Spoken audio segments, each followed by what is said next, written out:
Attendez, le président sénégalais reçu par Donald Trump à la Maison-Blanche. Ah oui, l'image est forte. Et ce n'est que le début.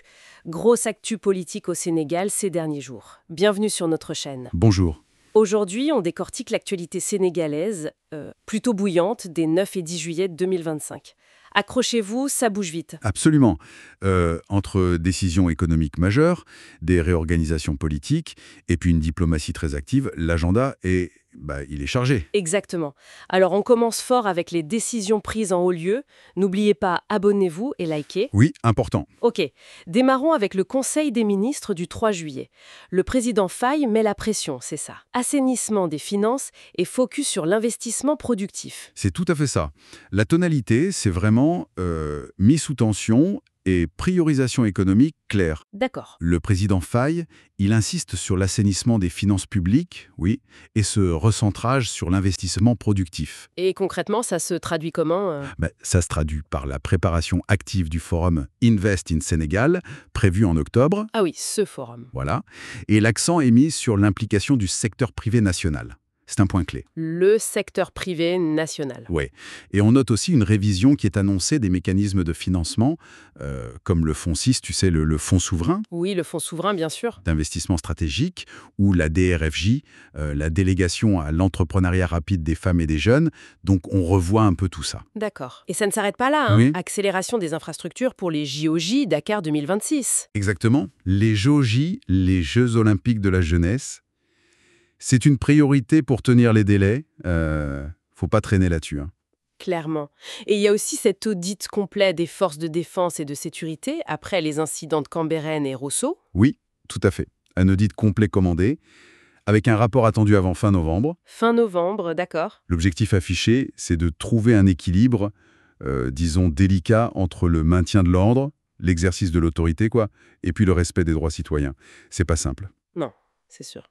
Et des nominations d'ambassadeurs aussi, Togo, Inde, Pologne, RDC. C'est ça.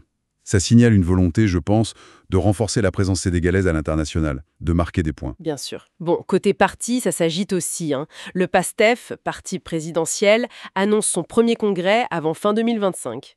Pour se restructurer après l'élection, j'imagine. Ben oui, c'est une étape clé, tout à fait logique.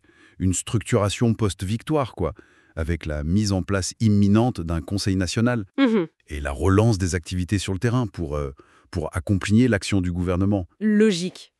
Pendant ce temps, l'ancien parti au pouvoir, l'APR de Macky Sall, il traverse une passe un peu difficile, non? Ah oui, ça semble être une phase de restructuration beaucoup plus complexe pour l'APR, l'Alliance pour la République. Oui. Les infos qu'on a, elles font état de départ, et puis aussi d'affaires judiciaires qui viennent compliquer la réorganisation. D'accord. C'est un vrai contraste, tu vois, avec la phase de consolidation que connaît le parti présidentiel en ce moment. Oui, effectivement. Attention, coup de chaud.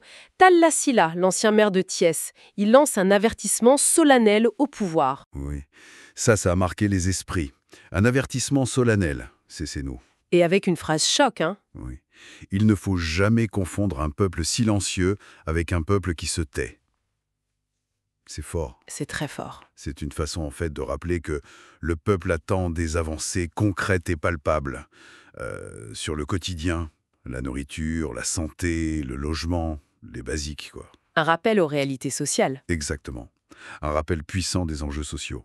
Autre tension, l'affaire Badara Gadiaga, le chroniqueur télé convoqué par la cybercriminalité suite à une émission, Oui, puis placé en garde à vue.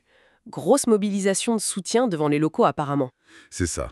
La convocation, puis la garde à vue de ce chroniqueur de TFM, Télé Futur Média, par la division de cybercriminalité. La DSC.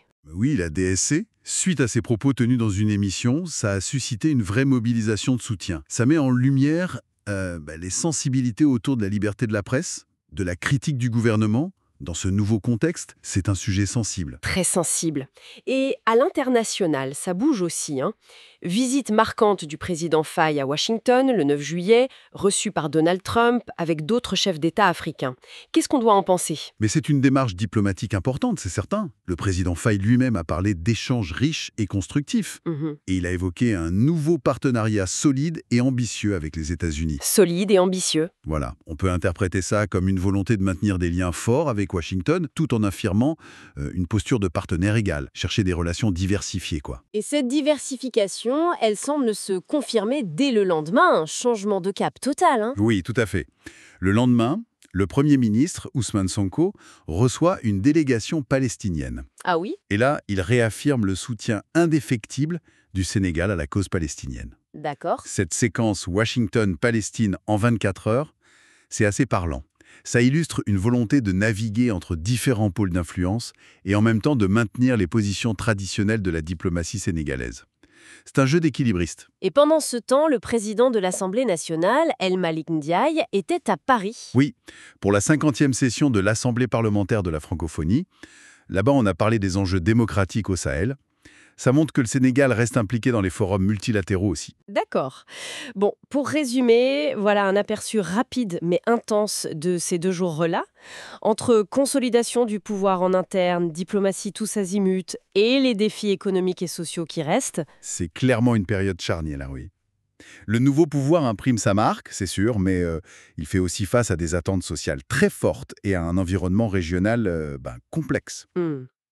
Les choix qui sont faits maintenant, là, ils dessinent vraiment la trajectoire du pays pour les années à venir. Les attentes sont fortes. Et vous, qu'est-ce qui vous a le plus marqué dans tout ça? Dites-moi en commentaire ce que vous en pensez. Oui, on est curieux d'avoir les retours. Une trajectoire qui soulève une question intéressante, pour finir peut-être. Comment est-ce qu'on peut concilier cette volonté de partenariat économique fort, notamment avec les grandes puissances, tout en maintenant une ligne diplomatique, disons, indépendante, et un soutien affirmé à des causes comme celle de la Palestine? Ah, c'est la grande question. C'est sans doute un des équilibres majeurs que le Sénégal devra gérer dans les mois et années à venir. Un vrai défi. Absolument. Merci d'avoir écouté. Abonnez-vous. Merci et à bientôt.